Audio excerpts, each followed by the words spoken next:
अरविंद केजरीवाल जी निश्चित तौर पर भगवान है। मैं तो उनको कह ही चुका हूँ, कृष्ण के अवतार हैं वो। सुना आपने, अरविंद केजरीवाल कृष्ण के अवतार ही हैं। अवध ओझा जी की बात सुनिए। ऐसे स्टेटमेंट पब्लिक में नहीं देना चाहिए। क्या पता शायद वो ये समझ रहे हो कि या तो जनता बेवकूफ है या इनको बेवकूफ बनाया जा सकता है, और इस बात को वो स्पष्ट भी कर रहे हैं। जरा इस वीडियो को देखिए। अरविंद केजरीवाल जी निश्चित तौर पर भगवान है। मैं तो उनको कह ही चुका हूँ, कृष्ण के अवतार हैं वो।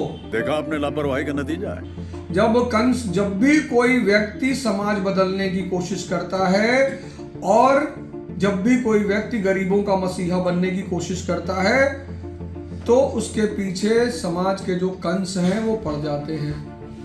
नहीं तो भगवान कृष्ण जेल में कैसे पैदा होते? क्या बिगाड़ा था भाई देवकी और वासुदेव ने?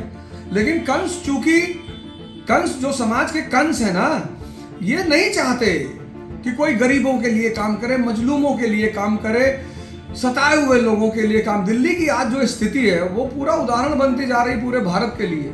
सबकी हालत खराब है कि 2029 में कहीं केजरीवाल जी प्रधानमंत्री। अगर आप सब में से किसी ने श्रीमद् भागवतम पढ़ी है तो उसमें स्पष्ट वर्णित है सारे प्लैनेटरी सिस्टम्स का, हमारे पूरे ब्रह्मांड का। अकॉर्डिंग टू श्रीमद् भागवतम सबसे ऊपर आध्यात्मिक जगत में गोलोक धाम है, जहां पर कृष्ण वास करते हैं, और उनके दिव्य धाम से निकलने वाला दिव्य प्रकाश ब्रह्म ज्योति कहलाता है। फिर वहां से असंख्य वैकुंठ निकलते हैं जो कि आध्यात्मिक धाम में है, जहां पर चतुर्भुज रूप में नारायण निवास करते हैं। वहां से फिर भगवान का विस्तार करोड़ों दक्षाई विष्णु के रूप में होता है, जो कि कारण नामक समुद्र में लेटे हुए हैं। और जब वो अपनी सांस को छोड़ते हैं तब उनके पोर्स से, उनके शरीर से बुलबुले निकलते हैं, और प्रत्येक बुलबुला, हर एक बुलबुला एक ब्रह्मांड होता है। और उन्हीं असंख्य ब्रह्मांड में से एक ब्रह्मांड हमारा है, जिसमें हमारा एक छोटा सा सौरमंडल, और उस सौरमंडल में एक छोटी सी पृथ्वी पर हम एक छोटे से जीव हैं।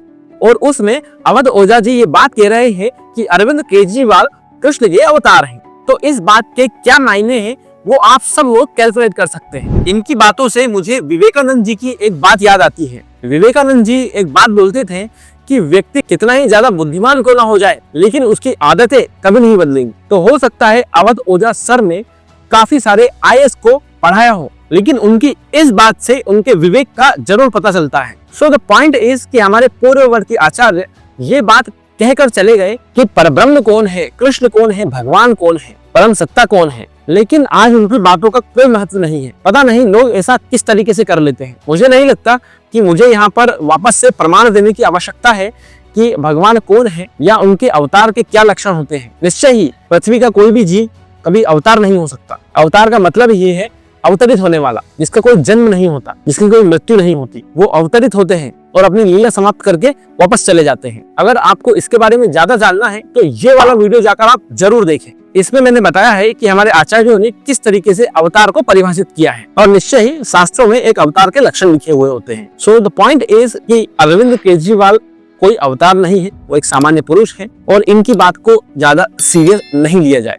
मैं तो इनकी बात को एक मजाकिया लहजे में ले रहा हूँ और एक मीम के रूप में ले रहा हूँ। तो आप सबसे भी अनुरोध है कि आप भी इसको इस तरीके से ही लीजिए। बाकी हाँ, वो बहुत अच्छे पॉलिटिशियन हैं और लोगों के लिए बहुत अच्छा कर रहे हैं, तो ये तो एक पॉलिटिकल मैटर है, हम इसमें ज्यादा नहीं पढ़ेंगे। ये सब चीज तो आप लोग ज्यादा अच्छे तरीके से जानते होंगे। अंत में मैं आप सबके सामने एक बात रखना चाहता हूँ कि आप मुझे सजेस्ट कीजिए कि क्या मुझे पूर्ववर्ती आचार्यों के ऊपर, उनके जीवन परिचय के ऊपर एक सीरीज लाना चाहिए? क्या प्रत्येक आचार्य के ऊपर एक डेडिकेटेड वीडियो मुझे अलग से लाना चाहिए? क्या आप सब लोगों को पसंद आएगा? जरूर मुझे कमेंट करके बताइए, और सामने आ रहे हैं इस वीडियो पर क्लिक करके जरूर देखें। मैं आपसे वहीं मिलूंगा, तब तक के लिए धन्यवाद।